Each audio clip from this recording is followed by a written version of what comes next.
વિદ્યાર્થી મિત્રો, good morning. આપણે 16મા પાઠ વિશેની વાત કરતા હતા.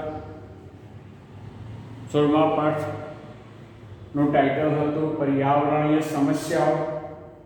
એના પહેલા ભાગ વિશે આપણે ભણીશું. આપણે પ્રસ્તાવના ભણી ચૂક્યા હતા, જેમાં આપણે એ પણ ભણી ચૂક્યા કે પર્યાવરણ એટલે શું, પર્યાવરણીય સમસ્યા એટલે શું, આ પર્યાવરણીય સમસ્યાઓ કઈ કઈ એના વિશેની વાત ભણી ચૂક્યા. પર્યાવરણીય સમસ્યાઓ સર્જાવા પાછળનું કારણ કયું હતું એના વિશેની વાત ભણી ચૂક્યા. આ ઉપરાંત પ્રદૂષણ, પોલ્યુશન એટલે શું, શા માટે પ્રદૂષણને આપણે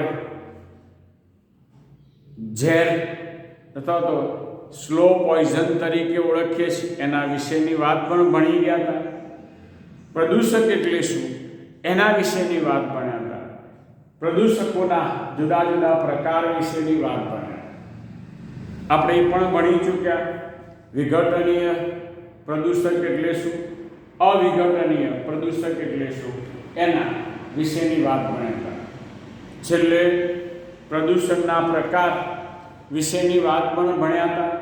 મુખ્ય પ્રકાર 3 હતા: હવાઈ પ્રદૂષણ, ભૂમિનું પ્રદૂષણ, જળ પ્રદૂષણ અને વધારામાં ચોથો ભણીશું ઘોંઘાટ. ઘોંઘાટ વિશે આપણે ભણીએ છીએ. ઘોંઘાટ એ પણ હવાઈ પ્રદૂષણ જ છે. ઘોંઘાટ એટલે અનિચ્છનીય અવાજ. એના વિશે પણ આપણે ભણીશું.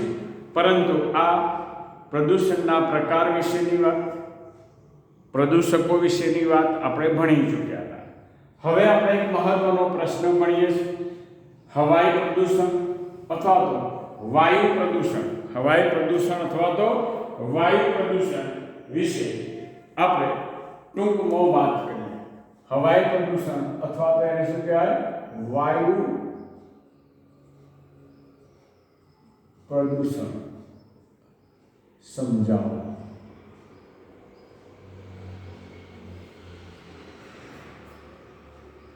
આપણે જોઈએ છે કે વાતાવરણમાં અથવા તો હવામાં પ્રદૂષકો ઉમેરાવાથી સર્જાતા પ્રદૂષણને આપણે શું કહીએ છીએ?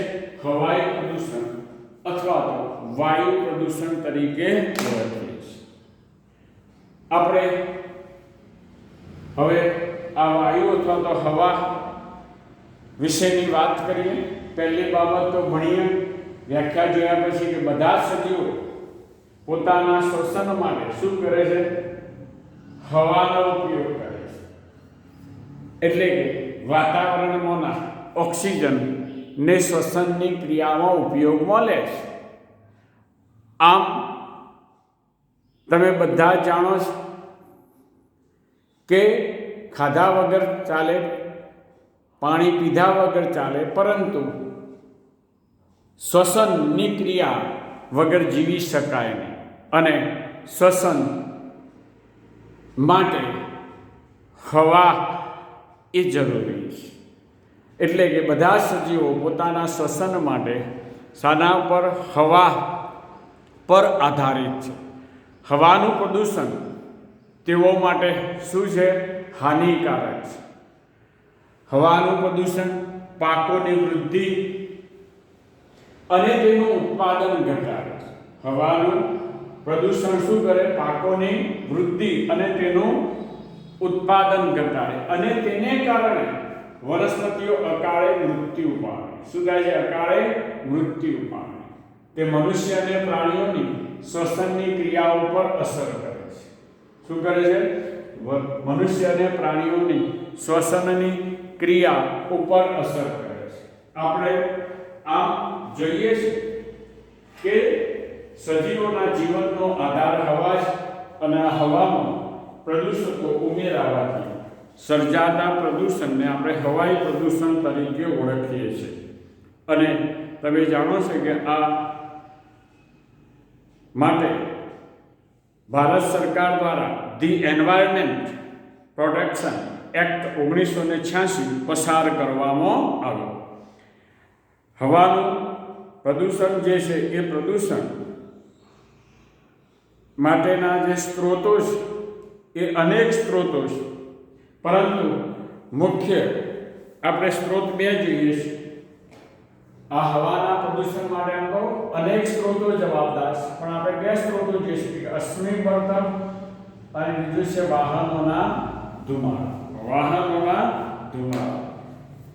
અશ્મિ બળતણ પેટ્રોલ છે, ડીઝલ છે, કેરોસીન છે, આપણે જોઈએ છે કે ક્રૂડ છે, આ બધાના દહનથી એક હવાઈ પ્રદૂષણ સર્જાય છે. બીજું છે વાહનોના ધુમાડા. આ વાહનોના ધુમાડા પણ વાતાવરણમાં ઉમેરાવાથી શું થાય છે? હવાનું પ્રદૂષણ સર્જાય છે. હવે આપણે નૈસર્ગિક હવાઈ પ્રદૂષકો એટલે કુદરતી, નૈસર્ગિક એટલે કુદરતી હવાઈ પ્રદૂષકો અને માનવ પ્રેરિત હવાઈ પ્રદૂષકો વિશેની વાત કરીએ તો કે નૈસર્ગિક હવાઈ પ્રદૂષકોમાં હવામાં તરતા રજકણો, ધૂળના રજકણો છે એને આપણે કહીએ હવામાં તરતા રજકણો. એ જ રીતે વનસ્પતિઓની પરાગરજ, જુદી જુદી વનસ્પતિઓની જે પરાગરજ મુક્ત થાય એ પણ વાતાવરણ ઉમેરાય છે. ધુમાડા તથા ઘણા લાવા ફાટવાથી પથરાતા દ્રવ્યો, આપણે જાણીએ કે જ્વાળામુખી કે લાવા ફાટે ત્યારે જે દ્રવ્યો વાતાવરણ ઉમેરાય છે, આપણે જોઈએ છે કે આ હજારો કિલોમીટર સુધી આ લાવાના દ્રવ્યો ઉમેરાતા હોય છે. હવે જે છે માનવ પ્રેરિત સ્ત્રોતો, આપણે બધા જાણીએ છીએ કે માનવ વસ્તી વધવાને કારણે આ હવાના પ્રદૂષણની મુખ્ય સમસ્યા સર્જાય છે. માનવની કેટલીક એવી પ્રવૃત્તિઓ હતી કે જે પ્રવૃત્તિને કારણે શું થયું? હવાનું પ્રદૂષણ સર્જાયું. એમાં આપણે જોઈએ છીએ કે આ તો ઔદ્યોગિક સંસ્થાઓ, તમે જાણો છો કે વસ્તી વધવાને કારણે શહેરીકરણ અને ઔદ્યોગિકરણની સમસ્યાઓ સર્જાય. આ ઔદ્યોગિક સંસ્થાઓની ચીમનીઓમાંથી નીકળતા ધુમાડા કે તેમાં રહેલા દ્રવ્યો, થર્મલ પાવર સ્ટેશન, વાહનો અને ગૃહ વપરાશ જેવી જે પ્રવૃત્તિઓ છે માનવની, આ માનવ પ્રવૃત્તિઓને કારણે પણ શું થાય છે? આ હવાનું પ્રદૂષણ થાય છે. આ હવાના પ્રદૂષણ જે છે એ પ્રદૂષણ માટેના કેટલાક કારણો વિશેની વાત કરીએ. આપણે એ પણ જાણીએ છીએ કે હવાના પ્રદૂષણનું નિયંત્રણ કરવા માટે રાસાયણિક ધુમાડો શક્ય હોય તેટલો દૂર કરવો જોઈએ. એના વિશેની વાત ભણીએ એ પહેલાં આપણે વાયુ પ્રદૂષણ, હવાઈ પ્રદૂષણની જે હાનિકારક અસરો છે એના વિશેની વાત કરીએ. આપણે ભણી ચૂક્યા અને તમને કહ્યું એ પ્રમાણે કે વાયુ કે જેની મુખ્ય શ્વસનની જરૂરિયાત છે એ શ્વસન માટે આ વાયુ પ્રદૂષણ મુખ્ય અસર કરે. એટલે કે વાયુ પ્રદૂષકો તમામ સજીવ જીવનને શું કરે છે? નુકસાન પહોંચાડે. તમામ સજીવોના જીવનને નુકસાન પહોંચાડવાનું કામ એ આ વાયુ પ્રદૂષણથી થાય. બીજું, તે વનસ્પતિઓના અકાળે મૃત્યુ માટે જવાબદાર છે અને સજીવોના શ્વસન પર પણ અસર કરે. શું કરે? સજીવોના શ્વસન ઉપર પણ અસર કરે છે. આ રીતે આ હવાઈ પ્રદૂષણ જે છે એ હવાઈ પ્રદૂષણની અસરો કે વાયુ પ્રદૂષણની અસરો વિશેની વાત કરીએ. વાયુ પ્રદૂષકોની હાનિકારક અસરો એ પ્રદૂષકોની સાંદ્રતા, વિસ્તારવાનો સમયગાળો તથા સજીવ પર આધાર રાખે છે. વાયુ પ્રદૂષકોની હાનિકારક અસરોનો આધાર એ શાની ઉપર રહેલો છે? તો કે આપણે જોઈ ગયા 3 બાબતો ઉપર રહેલો છે અને એ છે એક તો વાયુ પ્રદૂષકોની સાંદ્રતા. શું? પ્રદૂષકોની સાંદ્રતા એક બાબત.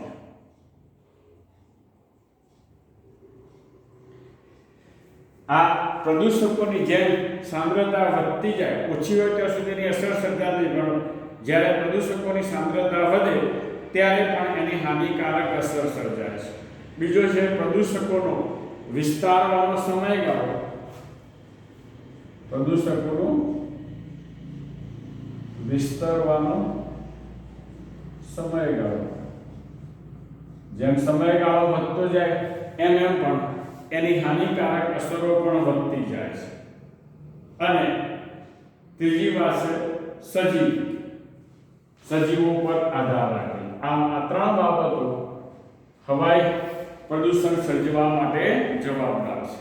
આ રીતે આપણે હવાઈ પ્રદૂષણ એટલે શું, આ હવાઈ પ્રદૂષણ સર્જવા માટે કયા કયા પ્રદૂષકો જવાબદાર છે, નૈસર્ગિક અને માનવ પ્રેરિત પ્રદૂષકો વિશેની, હવાઈ પ્રદૂષકો વિશેની વાત કરી.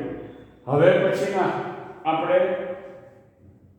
પાર્ટ 3 ની અંદર આ હવાઈ પ્રદૂષણને નિયંત્રણ કરવા માટેના ઉપાયો વિશેની વાત કરીશ. અને ખૂબ મહત્વનો છે, પરીક્ષાની અંદર આ હવાઈ પ્રદૂષણના નિયંત્રણ માટેની પદ્ધતિઓ છે, વર્ણનમાં પૂછી શકાય એવી પદ્ધતિઓ છે, એટલે એ પદ્ધતિઓ વિશેની વાત હવે પછીના આપણે પાર્ટ 3 ની અંદર કરીશું. અસ્તુ.